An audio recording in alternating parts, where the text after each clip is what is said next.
The equations of two conics are given below. You want to identify them by getting them in standard form. And of course, there are how many conics now? You have an ellipse, which has two standard forms. You have a hyperbola, which also has two standard forms. You have a circle that only has one standard form, and you have a parabola that has about 4 standard forms. So make sure you have memorized all the standard forms. You use them in practice already.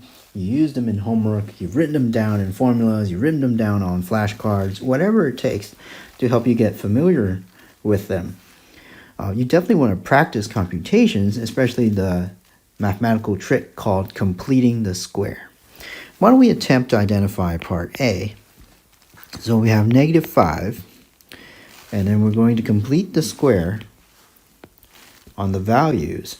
When you complete the square, it actually indicates a transformation. That's another reason why you want to complete the square. It not only indicates the center or the vertex, but it will actually indicate a transformation. And then leave a space there. And now we're going to do the y's as well in part A. So we have -5. And then let's use a different color. Let's use y squared in blue. And then minus what? -4y. And then move the constant over to the right-hand side of the equation. So move the 5 over there.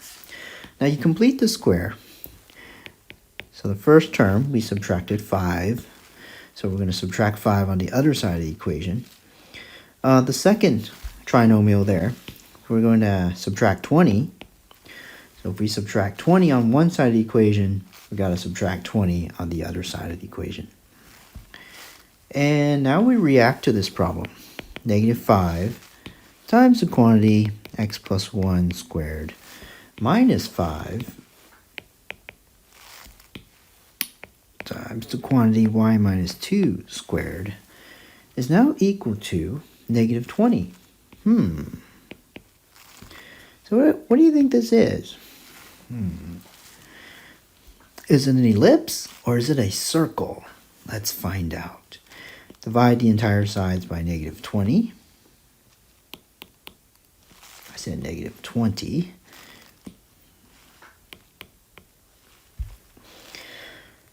And what do we get here?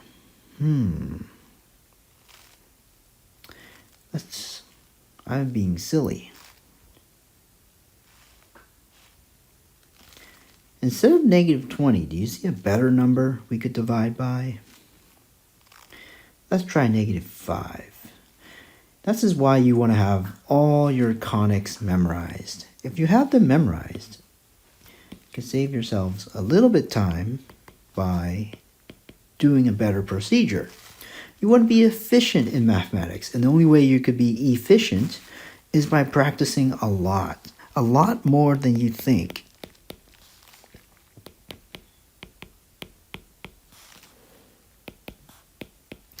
This is an equation of a circle.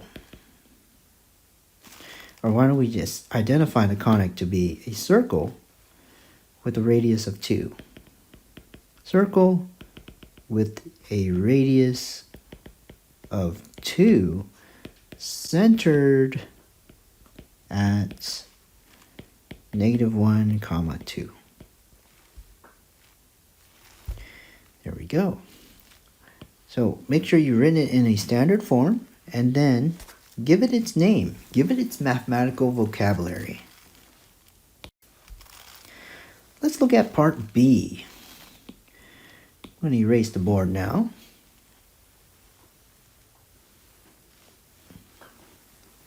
So the first one was a circle.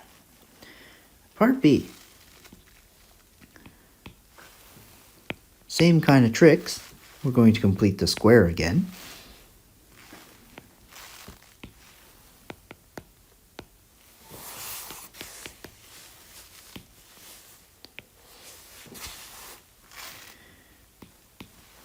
-9, then put parentheses. What do we get? Y squared minus or plus 6y. So be careful of positive and negative signs. Those really, really matter when you're performing algebra steps. Let's complete the square. Let's add 16 here. So I'm going to add 16 over here. I'm going to subtract 81.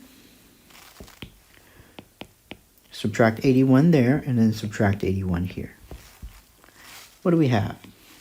We have 4 times the quantity, x minus 2 squared, minus 9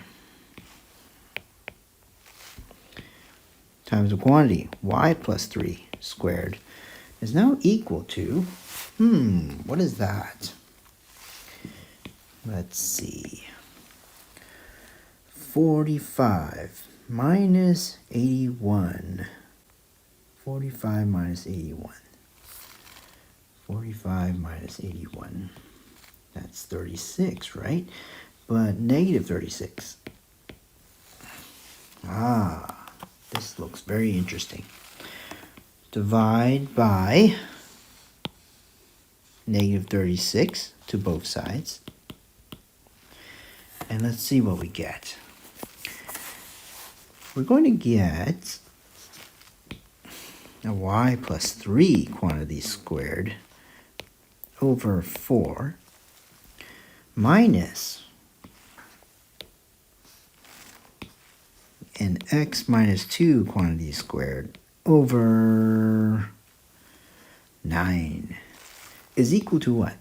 Is equal to 1. This is called a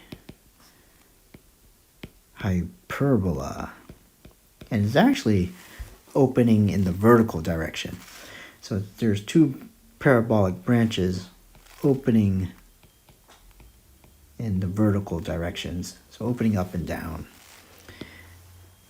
Make sure you're able to complete the square.